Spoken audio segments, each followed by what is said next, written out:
মানাহ ৰাষ্ট্ৰীয় উদ্যানত ঢেকীয়াপতীয়া বাঘৰ মুক্ত বিচৰণ পৰ্যটকৰ দলে প্ৰত্যক্ষ কৰিলে ঢেকীয়াপতীয়া বাঘৰ বিচৰণৰ দৃশ্যাংশ মানাহৰ বাঁহবাৰী ৰেঞ্জত প্ৰত্যক্ষ কৰে বাঘটো শেহতীয়াকৈ ৰাষ্ট্ৰীয় উদ্যানখনৰ বাঁহবাৰী ৰেঞ্জত দেখা গৈছে ঢেকীয়াপতীয়া বাঘৰ বিচৰণ যাৰ বাবে ৰাষ্ট্ৰীয় উদ্যানখনত বৃদ্ধি পাইছে পৰ্যটকৰ আগমন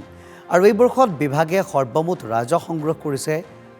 89,59,850 টকা আৰু এই সুখবৰে এতিয়া আনন্দিত কৰিছে প্ৰকৃতি প্ৰেমীক।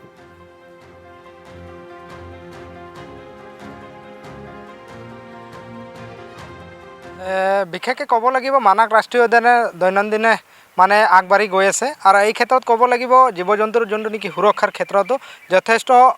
ভাল এটা পৰিৱেশ আহিছে কাৰণ আমি দেখি আহিছোঁ মানাহ ৰাষ্ট্ৰীয় উদ্যানত এতিয়া জীৱ জন্তুৰ সংখ্যা বাঢ়িছে আৰু সংখ্যা বাঢ়াৰ লগে লগে যিসকল পৰ্যটক আমাৰ মানাহ ৰাষ্ট্ৰীয় উদ্যানলৈ আহিছে তেওঁলোকে বাঘৰ পৰা আদি কৰি বিভিন্ন জীৱ জন্তু তেওঁলোকে